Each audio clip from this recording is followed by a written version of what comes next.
प्रश्न यह है कि क्या भगवान कृष्ण के बिना पांडव महाभारत युद्ध जीत सकते थे?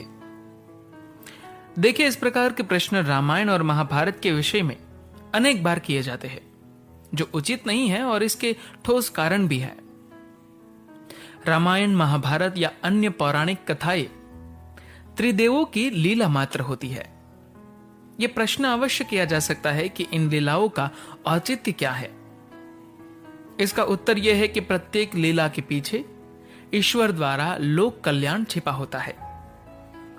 इन लीलाओं में ईश्वर को भी सुख दुख की अनुभूति करनी पड़ती है।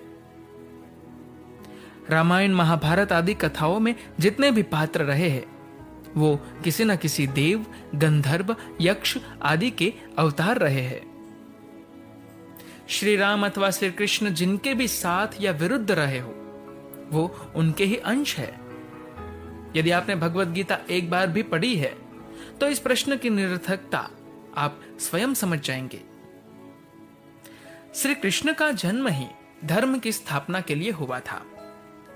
यदि श्री कृष्ण बलराम जी की तरह ही तीर्थ यात्रा पे चले जाते, तो उनके अवतार लेने का कोई औचित्य नहीं होता।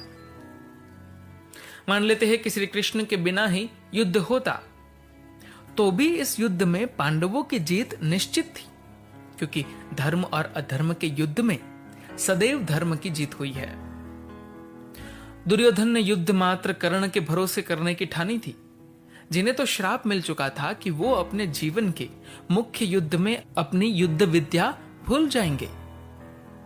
शिवांश अश्वत्थामा, जो कि अमर है, उनसे भी कोई विशेष फल प्राप्त नहीं होता, क्योंकि जालंधर, अंधक और अन्य शिवांश मृत्यु को ही प्राप्त हुए जब वो अधर्म पर चले। पितामह भीष्म ने पहले ही पांडवों का वध नहीं करने का प्रण ले लिया था, और ऐसा ही गुरु द्रोणाचार्य और कृपाचार्य भी करते। दुर्योधन को किसी से भी विजय श्री का आशीर्वाद नहीं मिला था, जबकि पांडवों को सभी से विजय श्री का आशीर्वाद मिला था।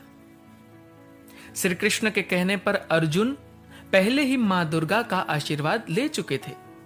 सो किसी भी परिस्थिति में यही होता कि युद्ध लंबा चलता, लेकिन अंततः जीत पांडवों की ही होती। ये भी न भूले कि अकेले अर्जुन ने विराट युद्ध में कर्ण, दुर्योधन, भीष्म, दुशासन, द्रोण, कृपाचार्य एवं अश्वत्थामा जैसे महारथियों को पराजित कर दिया था।